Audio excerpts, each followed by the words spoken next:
Well, hello, everybody, and welcome back. And if you are just tuning in with me for the very first time, it's so nice to meet you. And I'm really glad you're here with me today. I am your host, Heather Carey, nutritionist, chef, mom, and a woman who has been around the block with food. I want to open up about real food in relation to health, weight, and our bodies so you can make peace with what you eat.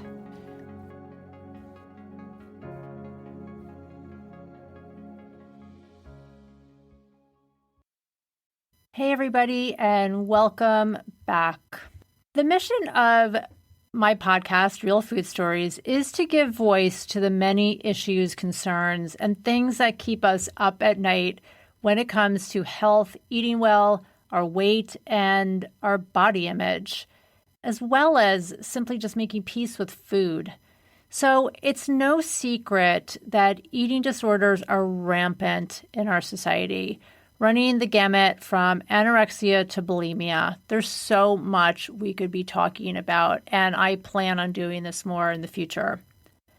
Eating disorders are complicated and they're complex and oftentimes covered up in so much shame, which is why I want to give voice to this subject today.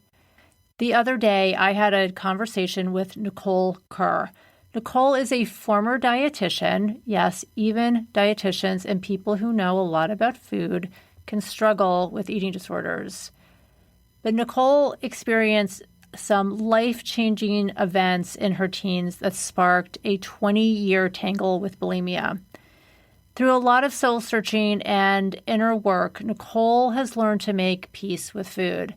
So take a listen to my interview with Nicole Kerr. Hey, everybody. So today I am talking with Nicole Kerr. Nicole is a registered dietitian and the author of 2 books, one nutrition related and one on her intriguing life story and near-death experience. So hi, Nicole. How are you? Hi, Heather. I'm doing well. Thank you so much for having me on your show today. I'm absolutely delighted and extremely grateful.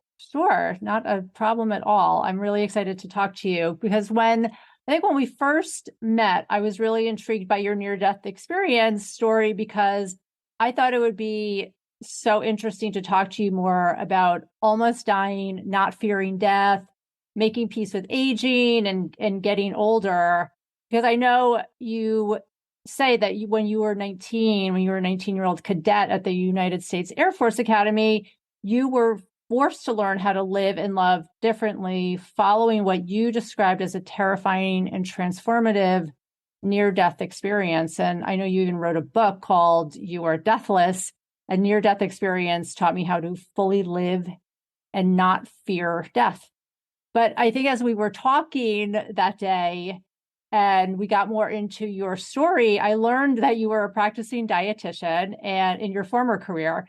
And you have a very profound story about what happened to you following your very traumatic experience around food and eating and an eating disorder that developed as a result.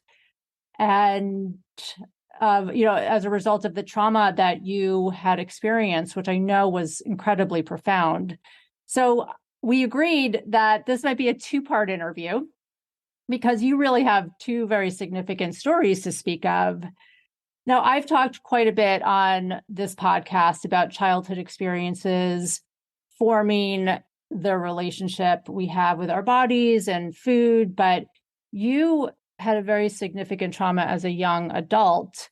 So I'd love to just jump in and talk more about what happened to you specifically, the accident and how it shaped the rest of your life. I know that's a big ask. That's asking a lot, but particularly I think around the eating disorder that we were talking about, your body image, and I imagine just making peace with the body you live in now. Yeah. So why don't we just jump in and just talk about that? Okay. Well, the accident, it was a car crash. I was a passenger in a Corvette convertible. There was a senior cadet driving, and we were on our way back to the Air Force Academy. It was the beginning of my second year there. And I did not know him, but you're not allowed to have cars out there till you're junior or senior. So freshmen and sophomores have to ask these juniors and seniors for rides or catch a bus. So anyway, I was at an event and it was time to go. And I asked this guy for a ride back and he said, sure. What I didn't realize is he had been drinking. There was beer provided at the event and he wanted to stop and have a couple more drinks before he went back to the academy. And I was raised in the South in a very conservative household, very religious household. My grandfather was an alcoholic, so my dad forbade alcohol. So I was deciding for the first time in my life, I was going to just have some fun because my dad's rules were no drinking, no smoking, and no dating cadets. Now, you have to remember, my dad was military. He went to the academy. He wanted one of us 4 kids to go and follow in his footsteps. And I, the people pleaser, wanting, to be the star of my dad's eye, signed up for it because it was just opening up to women back in the late 70s. So I signed up and went through all the testing and got accepted. And I was like, oh my God, now I got to go. I had no intention of doing anything military related growing up through high school. I was a model. I was 17 magazine. I mean, from the rep from Mississippi, I did nothing to prepare myself for something like boot camp. So I knew the first 3 weeks when I got up there and was like, they took all of my Estee Lauder away and they took all my new outfits that I thought I was going to college and they gave me these uniforms and they were yelling at me and all of this stuff. I knew I was in the wrong place. My soul knew I was in the wrong place. However, with my family, failure is not an option. Quitting is not an option. So if you choose something, you have to see it through, whether you like it or not. And I wish to God that my mother, we got one phone call 3 weeks into boot camp because we didn't have cell phones back then. And I remember hearing my mother's voice and I started crying. And then I started hyperventilating. I didn't get one word out the entire conversation. Okay. And then my 3 minutes were up. The commander came and he hung up the phone and he said, sit over there and get yourself together, Kerr. And I realized years later that was my first panic attack. And what I realized was I needed my mother to tell me it was okay to quit and to come home and that it's okay to make a mistake. It's okay that I don't have to keep putting up with abuse and stuff that I knew was fundamentally wrong for me. But I never got that permission from her or my father. And she told me years later, she said, I asked your father, what have we done to her? And he's like, oh, she'll be fine. And I wasn't fine. I went from there to remedial, which was like one-on-one with the upper class. It was horrible. I was like Private Benjamin. Okay, that's the kind of person I was going in there. I was just not. I don't know that anybody's soul is cut out for that, but mine certainly was not. So I was having difficulty the whole year. I was getting through, but it was by the, just very basically getting through. So that sophomore year, I knew it was only going to get harder. So I was not really looking forward to it because it was just going to be a grind and I wasn't sure I was going to make it. So when I got in the car with the guy, and we stopped, I said, I'm going to have some fun. Finally in my life, I'm going to smoke a cigarette. I'm going to have 2 beers. Then he wanted to pull over and watch the sunset, which to him, he had a whole agenda. He wanted to have sex before he went back. And I didn't know what he wanted. And I got really scared. And I was like, no, we just got to get back to the academy. So we got back on the road and he tried to make, and I remember this later, he tried to make a sexual pass at me and I said no, and he grabbed the steering wheel. And the next thing I knew is I went flying in the air and I wound up in the ICU the next day. And 19 years later, Heather, my memory came back. And that's why I can say it was a sexual pass. And I knew I had had relationship issues with men my whole life. I was scared of their anger. My people pleasing elevated. And I will tell you, I'm a recovering people pleaser. That is an identity that is based out of fear. Okay. And when your body is running a fear program, your nervous system, you're in sympathetic. Okay. That's that amygdala, flight, or fear, freeze, Mhm. and you're not going to make the healthiest or the best choices for yourself when you're making them out of fear. You need to be making them out of that prefrontal cortex, your forehead, where you have that executive reasoning function. Well, back to the scene of the accident. I was pronounced dead. I was a passenger, and there was some people that heard it. They came out. This was in Monument, Colorado. They called 911. They checked for vitals, couldn't get any on me, and covered me up with a blanket. And by the time the first responders got there, between 10 to 13 minutes later, I I was out. I was dead that entire time, is what the EMT said. He couldn't get any vitals on me when he was checking. And then all of a sudden, he did this sternal knuckle press, which is designed to elicit pain in the body. And sure enough, my right eye flickered and the pupil dilated. That was the only sign of life he could get out of me. Now, there's this saying, you might have heard it, our eyes are the window to the soul. At that moment, my soul, which had flown out of my body when I went through the windshield of the car, it came back through that eye and into my body. And all of a sudden, they were able to get a blood pressure reading of 60/0. Now, mind you, that's pretty deadly still. But at least they could get something. And they started CPR, and they got me to the nearest community hospital, which was not equipped to handle major trauma. And I had major injuries. I amputated my left foot. I severed my right wrist. I broke my pelvis. I had a huge 4th-degree laceration in between my two legs where my vagina area is. It was because I went butt up through the windshield. So it cut up all of that, but it saved, for the most part, my brain and my spinal cord. So I began a 4-month journey in the hospital, 7 weeks in ICU, of up and down, up and down. I would be close to death, and then something would happen and I would get a little better, and then something terrible would happen. And in one of the operations, I just remembered exactly the second near death about 2 months ago, and I write about it in a blog on my website about what happened when I coded at the hospital in the OR. And I sent it to my surgeon, who's still alive. She's 84. And somebody wanted corroboration. Did this really happen? And she wrote back, it's accurate. And what happened was I actually died on the operating room table. They went and told my parents in the chapel, Nicole's dead. We're sorry, we couldn't resuscitate her. And then 2 minutes later, another surgical nurse comes in and said, her heart just started again, and what had happened was I was getting a colostomy. I had 3 bacteria that had set in from all the ground up, the road, the dirt, the grass, the rock, the feces, all of that. I got sepsis, I got gangrene, and I was just, my body was just like wanting to shut down. And so poof, I just left my body again. But my angel James, who I in the book called Casper the Ghost, because I didn't know it was really my grandfather who was there helping me out until this past August.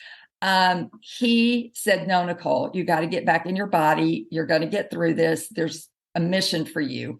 And I got back in my body, and I kept on the journey. But the part toward December, I finally got stable enough to where they could send me home. And I had reverted back to infancy, Heather. Okay, so as a 19-year-old, I couldn't walk. I couldn't go to the bathroom by myself. I was completely dependent on my mother again.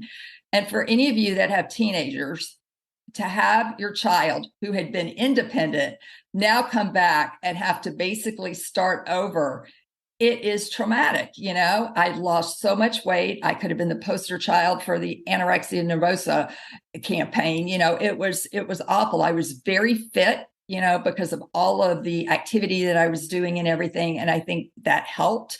But I dropped from 154 pounds at 5'11" to 119. So you can see and that's all muscle wasting.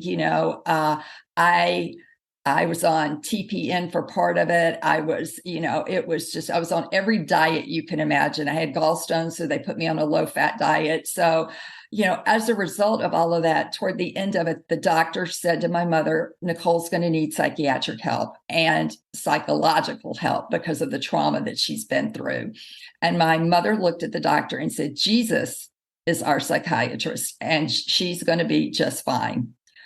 Well, Heather, guess what? Jesus never showed up on my sofa and said, Nicole, let's talk about what happened and let's deal with the trauma. Yeah, I could take a guess on that too. That right, that suddenly Jesus didn't show up to help you out. No. And in fact, Jesus never said anything to me. Okay. I never heard from Jesus at all.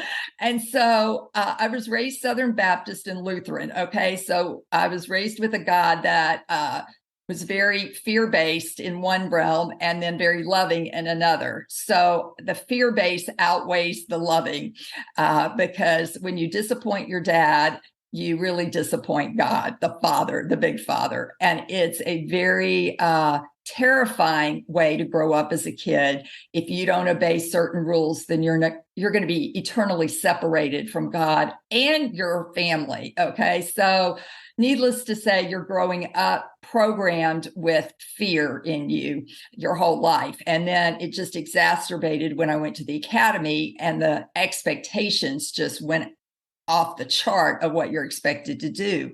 So that's when the eating disorder set in. But I'm curious, I just want to interrupt for a second. Sure. Was the accident a disappointment for your parents? Because now this is the ultimate. I mean, now you really can't go back to the Air Force Academy.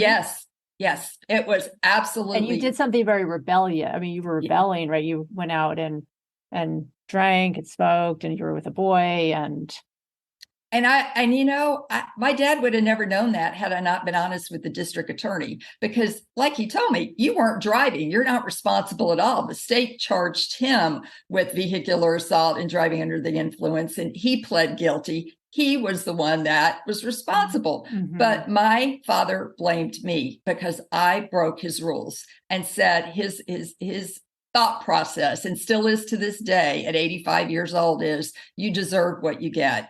And he actually told my 3 siblings, this is what happens when you don't listen to me. So more fear. Okay. And what are you supposed to do at 19? I mean, most people were doing this at 14 and 15. They were having alcoholic beverages or smoking a cigarette, And so it was like the first time I really let myself go and have fun. Boom, I just got slammed. And so that part, my parents blaming me, that has been the hardest part of this, because they are Christians. They're religious addicts, in my opinion, and yet they will not forgive, and they won't say, Nicole, we had it wrong. We got it wrong, because this made me a disabled veteran. I'm now fully 100% disability. And it's because of all the various injuries I've had, but it absolutely devastated my dad, because I was like the trophy that he could put up and say, here's my daughter, look what she's done. She's special. Okay.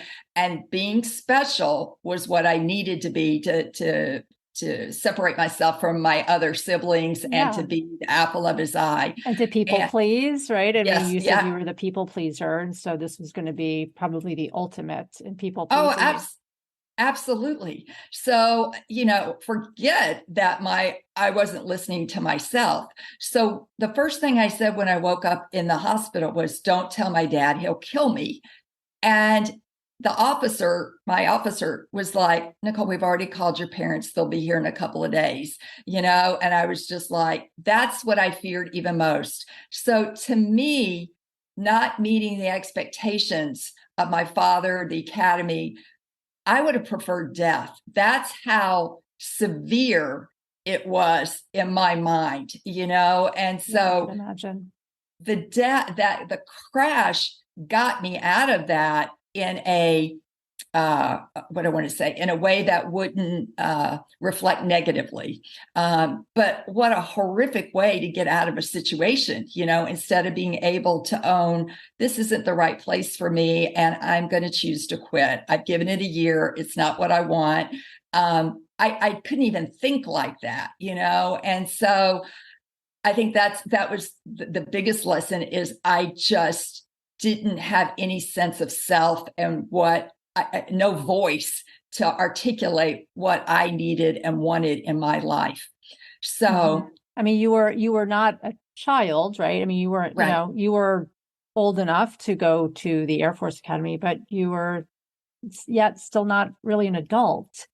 I mean, you right. were Yeah. under You know, their wings, so to yeah. speak. And And they always said they knew what was best for me, which most parents say they know what's best for their child. So, I believed them, and I didn't question it. Just like with religion, I didn't question the God that we were being taught was going to, the wrath of God was going to come on us if we didn't do X, Y, or Z, if we were bad in some realm. So, I will tell you that then I went home for rehab, and then about a year later in August, my dad said, "Okay, you've gotten codependent with your mother now. I'm going to move you over to Dallas, and you're going to live with your sister." And so my sister was 15 months older, and so she just graduated from college. And she didn't get a roommate or a sister. She got a traumatized, untreated person living with her. And was that almost like we don't know what else to do with you anymore, yes, so we're just yes, going to unload you yes, over to your sister? Okay. yes, yeah. And she didn't have a choice because she was living in a condo that they had bought, and she was starting up her own business. So it was like, okay, you deal with your sister now. And so try to get her to go back to school and see if she can community college. And so they wanted me to start rebuilding my life. That was the mandate. And instead, I began to hide out in our townhome. Food and television became my new best friends. This was back when Dallas and Dynasty were on Friday nights, and I had a standing date with them, and I always watched them, and I would order Domino's pizza, Canadian bacon and mushroom, and what was it? Bluebell caramel turtle fudge ice cream. And that was my version of dinner and a movie. So while my sister was hanging out with her friends, and I cocooned and was compulsively eating. And it just got worse and worse and worse. And I knew something was wrong, but I didn't know what, because back in 83, 84, compulsive eating was something that wasn't talked about a lot. And now the term is binge eating disorder, but back then I couldn't understand why I couldn't stop. It should be a willpower issue. And so I lived with binge eating disorder for 20 years. I finally sought help.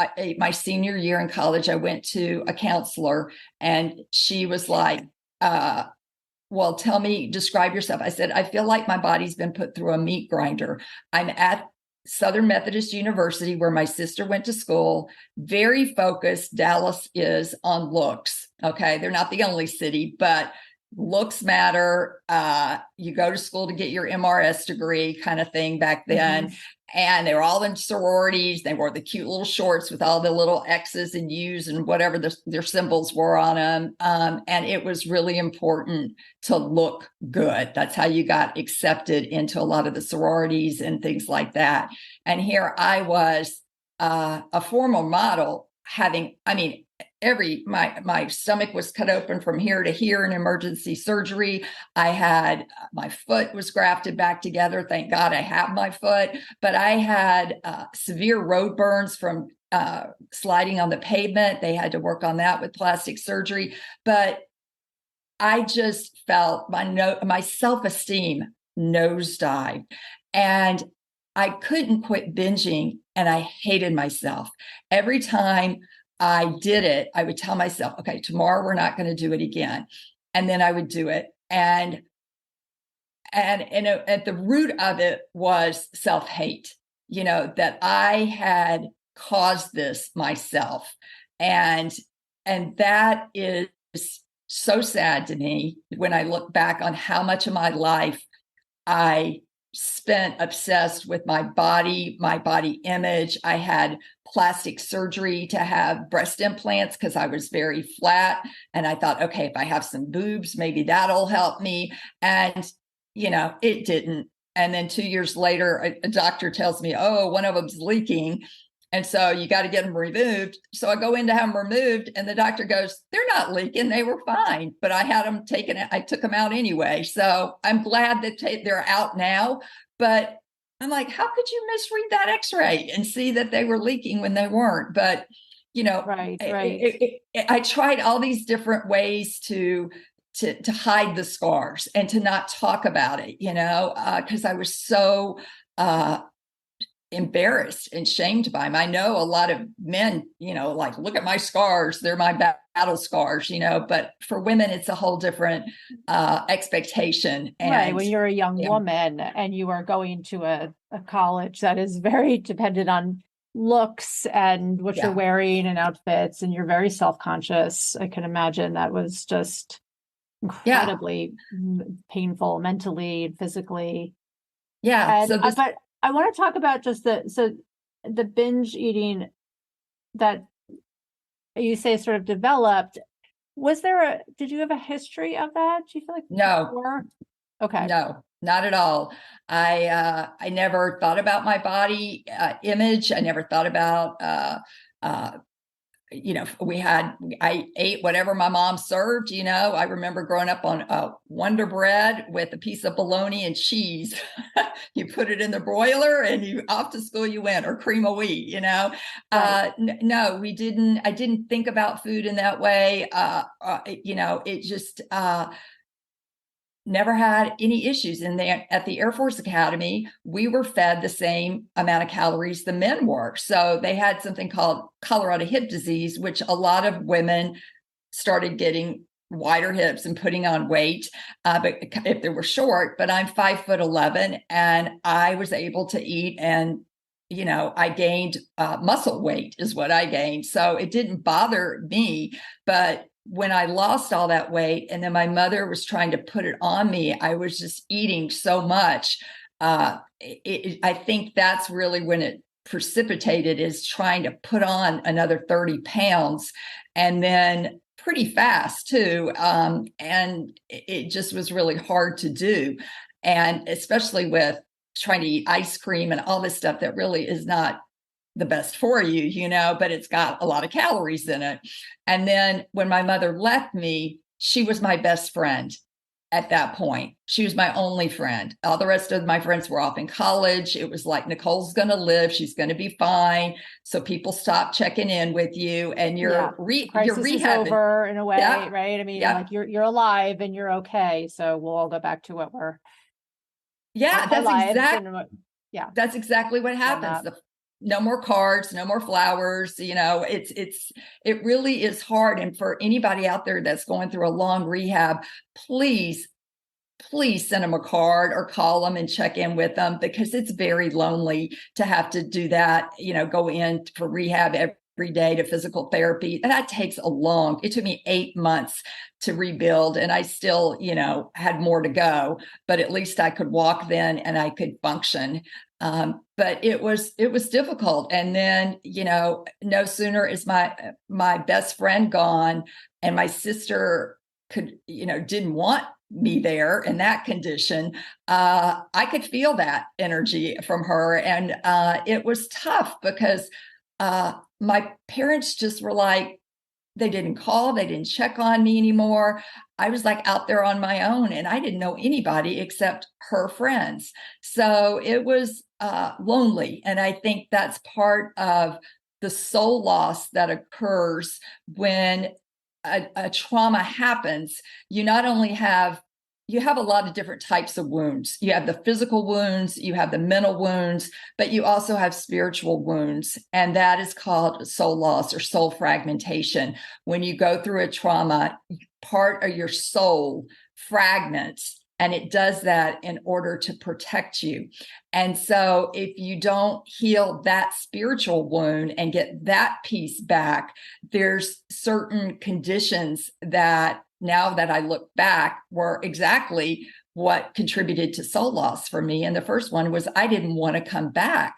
When I went over to the other side and I experienced the bliss, the unconditional love, the beauty of all the colors. I mean, it was just unbelievable.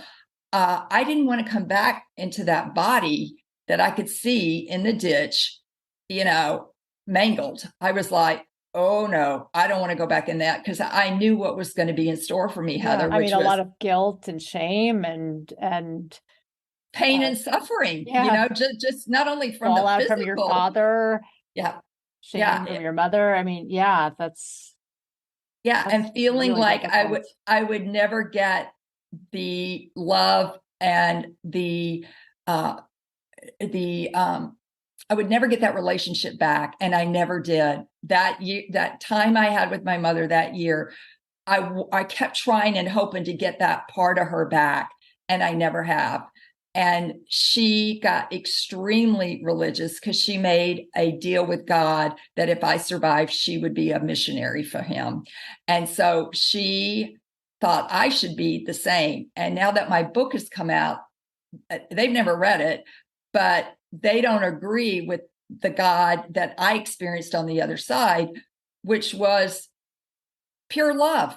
Okay, there's nowhere that God is not, and God is not some white man in the sky that's old judging you and waiting for you to come to the gates of heaven.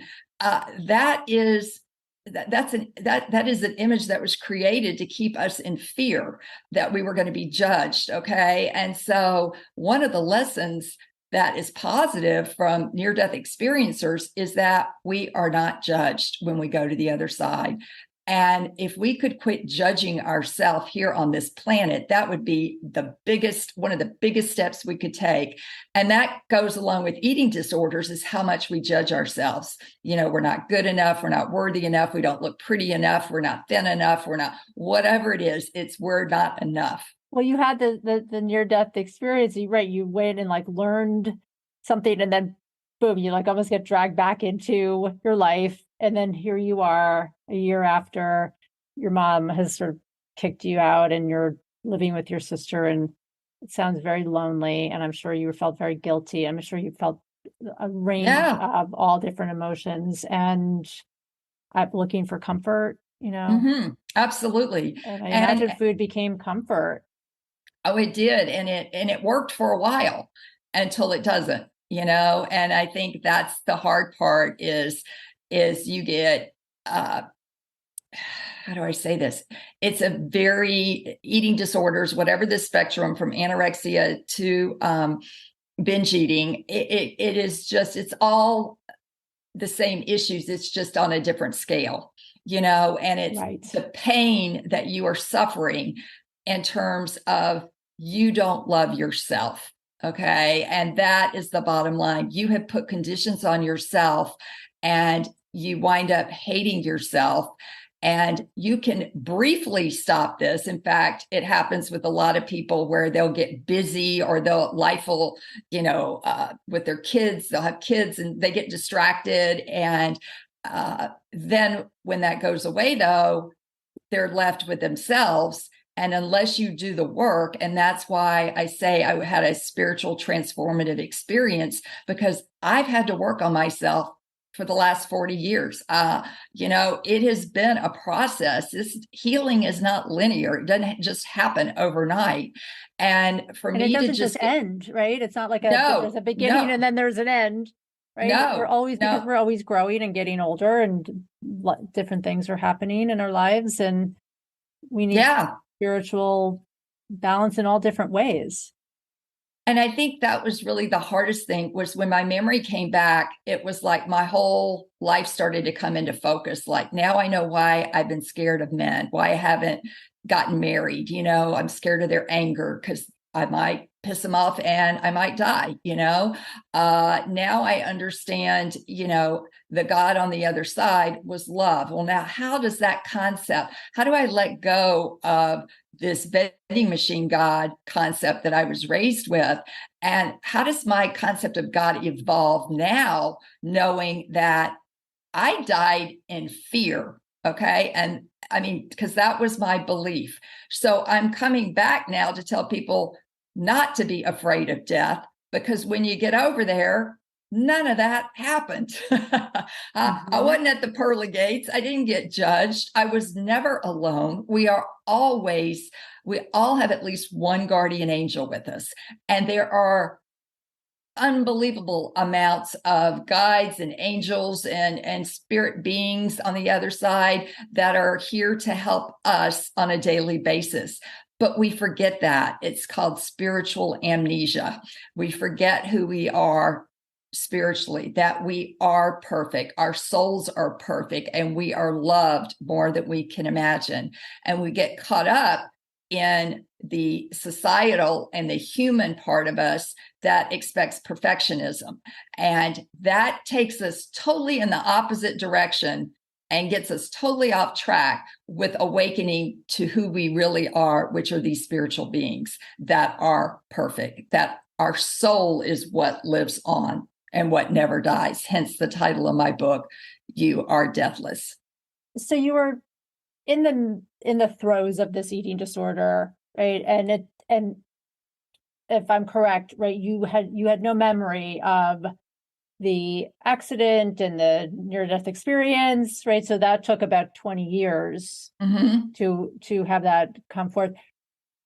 Having that knowledge and remembering the near-death experience, did that help you make peace with the eating disorder? Tell me more about how the rest of those next 20 years panned out for you as far as eating disorders and, just soothing yourself with food. Because I can imagine just even getting through college must have been very difficult.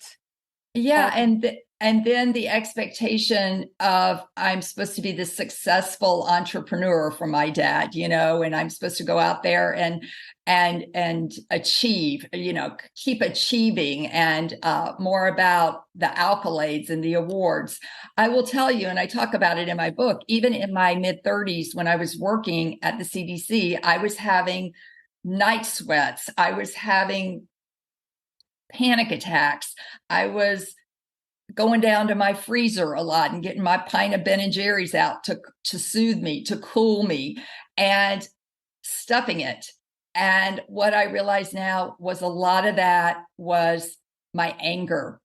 I was not letting my anger about so many different things, my parents, about God, the God I was raised with, about Christians, the hypocrisy with Christianity and a lot of religions. There were so many things, angry at the guy that was driving that didn't take responsibility, that his dad was a 3-star general that got him off, and just, that rank has its privileges, all of these things that I was angry about. But as a Southern girl, you just are not supposed to get angry, and you're supposed to not hurt your mother, and I couldn't tell her what she did by leaving me, how much that hurt me. And, you just couldn't express that. I couldn't express that emotion. So I was also working at the CDC, which is the top of public health, had a lot of expectations on me. And I wasn't sure that I could manage them because I also had health issues. So I was taking a lot of days off from work and, but at the same time, they were expecting me back to do this, that, and the other. And I was on my own. I lived alone for 20 years. My dad was like, you go off and you do whatever. And so I didn't have the support that I needed, to deal with the trauma. And I think that is one of the reasons my body suppressed the memories so long, is because unless you have support and safety, those two keys, your body is not going to let it come up. It's called repressed memories. Okay. And that happens a lot with sexual abuse. The same thing. I was abused at 8 years old by an uncle. It came up in my mid-30s. And I was like, oh my gosh, this can't be, it was like, why did I not remember this earlier? And we have a society that causes you to doubt your memories, or to doubt memories that come up, like, well, why didn't you, come to us sooner, or why didn't you mention this sooner, or any of these kind of things, Well, not to mention that it doesn't sound like your parents would have supported this. No, they didn't. In fact, when I told him in my late 30s who it was, my dad says, well, he's dead now, so he can't defend himself. And my mother says, well, I always thought he was a pervert. It was all about them, and I'm like, wow, they don't want to talk about it. It's like, well, if I knew that was going on, I would have killed him. Right. That kind of thing. So I didn't get the support I needed, even just saying, coming out and being vulnerable with that admission. And so I think it is hard for women, especially, that the memories come back much later. And there's a huge percentage of women that have been sexually abused that correlates with eating disorders and the shame they feel, and even having an abortion. I worked with Dr. Anita Johnson for a long time, and we would see people that were overweight and held their weight in their stomach. And it was like we find out later they had an abortion, and we are like, did you ever process it? Did you deal with it? And they were like, no, we just had it, and like nothing ever happened. You did it one day and you were supposed to get up and go on with life the next. And once they processed it, they were able to start losing the weight, but otherwise they were holding on like they still had that baby. It's the way the body was responding to it. And speaking of the body, there's a great book out called The Body Keeps the Score by Dr. Bessel, I think it's Vanderkolk. And it talks about how your body remembers all of this, and once it feels safe, and once you have support to deal with the trauma, it will come out. But it's not as long as you're not going to feel safe or supported. Yeah. And you clearly had no safety, no safe space to really talk about a near-death experience, I imagine, with your parents. And just the feelings of anger and loss and abandonment from your mother, or the feelings of total abandonment from, the guy who was driving the car. He got off. That's so it's these difficult emotions also of shame and less than, not good enough, and wounded pride, and just humiliation and embarrassment, all of these things that come. And it's just really difficult to process those kind of emotions. You don't want to feel them. Nobody wants to feel them. And that's why this work is so hard and transformative, is because you really have to feel that. And usually under the anger is the grief, and grief, let me tell you, can knock the socks out from under you when you actually let yourself feel what you have lost, because grief is what you have lost in your life. 20 years of an eating disorder. I lost the ability to go out and enjoy food with friends and socialize and all of that, because I was always worried about binging. I wouldn't eat before, then I'd come home and binge because I was hungry. It was all these strategies of how to control, this illusion of controlling your life so that you could stay safe. And that basically was how I tried to live my life. And so when these memories came back, that started the process. I only went through one guy, and then I met my now husband. I happened to meet a guy who had done his work, who knows psychology and counseling, and could help me through this. Yeah, well, you certainly have been through a great amount of just ordeals and emotions, and really, really processing your family history and looking at that and turning everything over. And it sounds like then when you finally got the memories of your near-death experience, that was the game changer for you. Yeah. And then I met my now husband, and then it was like starting down the road of starting to align myself emotionally, because I had cut myself up from here. It was like I could think the appropriate emotion is anger for this, but it never got in. I didn't embody it. And that is what is so important, is your body has to embody the emotion in order to release it. And so once you can get that mind, body, physical, the body and the spiritual, once you get that in alignment, then you get that aha, that, oh my goodness, I now can remember who I am. And it doesn't matter what anybody else says or thinks or does, you know your truth. And that's why I put in my book on the cover, one of my credentials, which is the most important, BTDT. I have been there and done that. And I'm still on the journey. I'm still on the journey. I was just talking to you, Heather, a couple of weeks ago, and I started binging again for the first time in 20 years. And it scared me because I was like, oh my God, this has come back. And maybe we want to save that for another discussion, but it's like, it was my body again, knowing that binging would get my attention. And there was something else I still needed to deal with. There always, I guess, is going to be at some layer, but this was a biggie. And boy, did it take that night binging again to wake me up to deal with it. And it was painful. It was really painful. But I can tell you 2 weeks later, the binging stopped.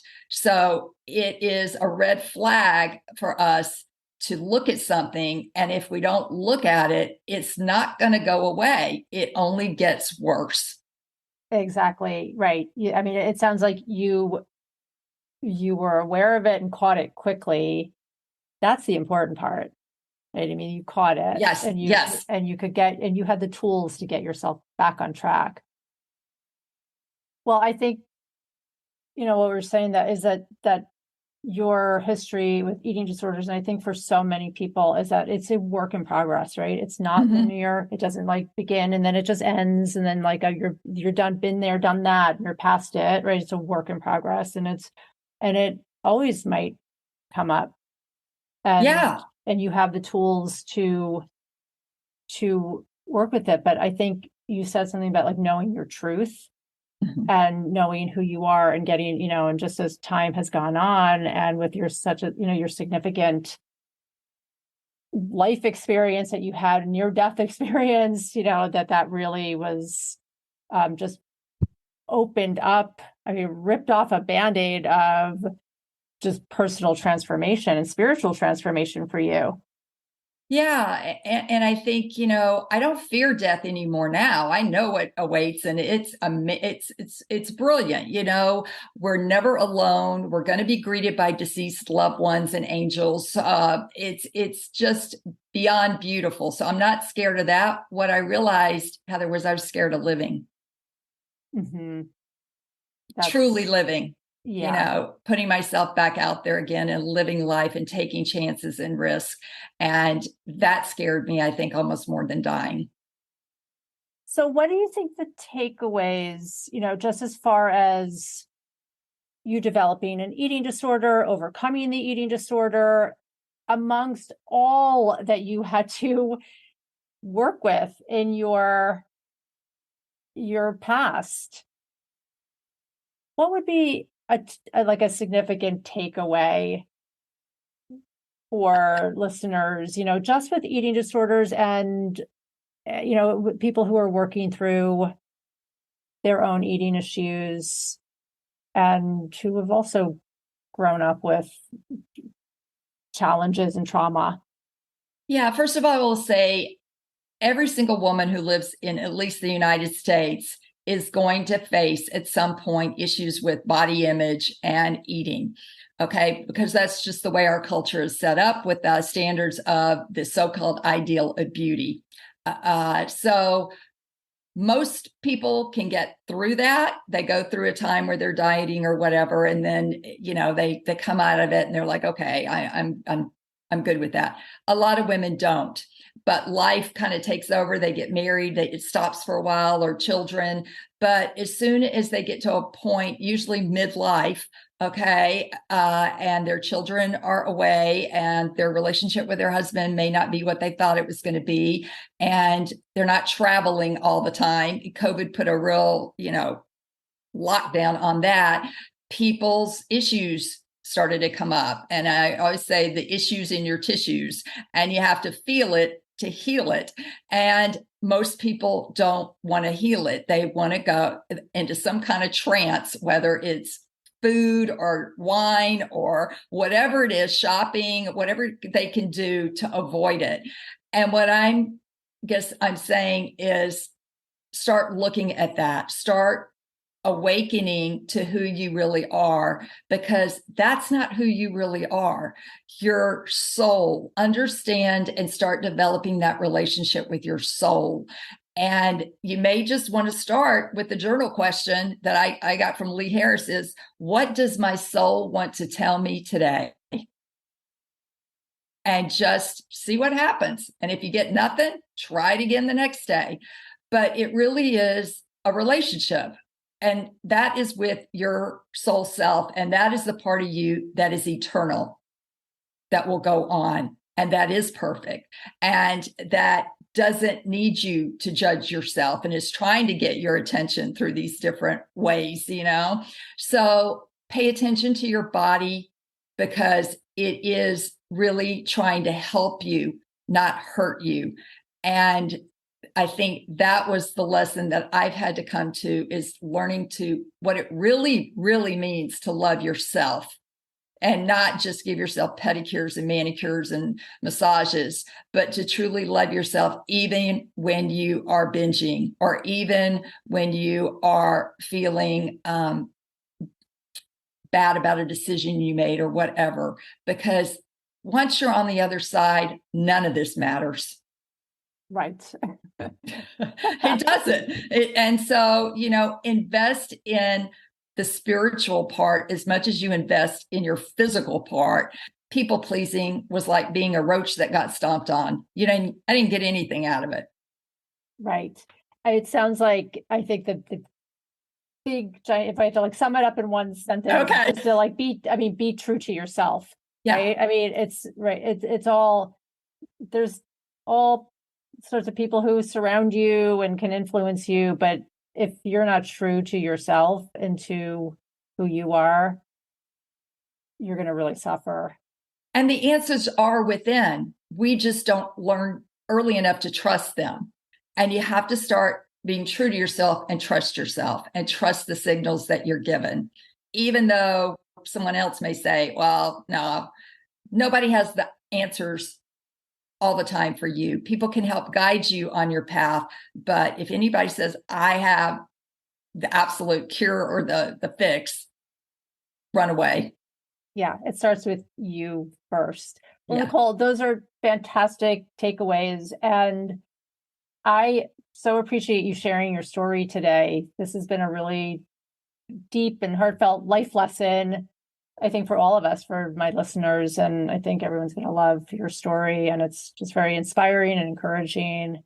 And thank you. I will link all your things in the show notes so they can get your book and find out where that is. And thank you so much again for being on. Thanks, Heather. And as always, if you loved this podcast, please consider gifting me with a 5-star review. It is so helpful for me to get the word out on real eating, our real bodies, and real food stories. Thank you so much and have a great week. Bye for now.